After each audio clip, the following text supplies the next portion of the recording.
Alors, bon, maintenant il est temps de se chauffer, ok, ou de se doucher avec de l'eau chaude, ou de se faire la vaisselle avec de l'eau chaude également. J'ai ici la console Trauma qui est le contrôle, elle, le gaz. L'heure est indiquée, une simple pression et j'allume l'écran principal. Là, le petit van clignote.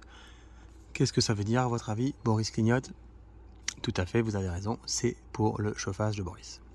J'appresse dessus et là, le bouton est sur off. Si je tourne la manivelle vers la droite, la petite flamme s'enclenche, le gaz va vous s'allumer. Je mets la température désirée. Je vais vouloir chauffer à 20 degrés par exemple.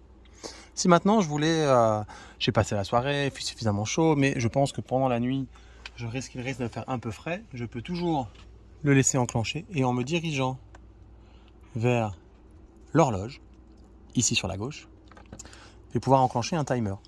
Je vais le faire débuter, imaginons, à 23h11 et le faire arrêter à 4h30, 5h30 du matin sur la température de 20 degrés. Et donc, le chauffage s'enclenchera à 23h11 pour terminer à 5h30 du matin, me semble-t-il.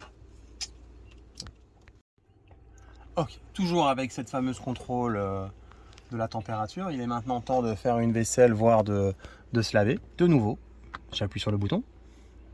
Je vais aller sur le thermomètre. Le thermomètre clignote. Et là, forcément, il est sur off. Je n'ai pas demandé encore qu'il chauffe l'eau. Économique, comptez une quinzaine de minutes pour avoir une eau chaude. 10 à 15 minutes. Hot, une eau chaude dans les 5 à 6 minutes. Boost, une eau chaude dès qu'elle sort du robinet, ou presque. Bon, on est van life, on vit tranquillement, pas besoin du boost entre nous. On se passe très très bien de l'écho, qui fonctionne à merveille, parce qu'on prévoit amplement, suffisamment à l'avance pour faire la vaisselle. Après, si vous voulez mettre sur hot, vous mettez sur hot. Et donc j'ai enclenché mon hot. Il est bien indiqué ici que c'est sur hot. Si je l'avais mis sur écho, il aurait mis sur écho. L'eau est en train de chauffer. La bonbonne de gaz est allumée également. Et je patiente et puis j'irai forcément soit dans la douche ou soit à l'évier pour faire la vaisselle. Voilà. Pour l'éteindre, ok, je vais simplement le remettre sur off. J'étais sur écho, je tourne vers la gauche, je remets sur off et j'appuie. La bonbonne de gaz a disparu, il est bien éteint. Voilà.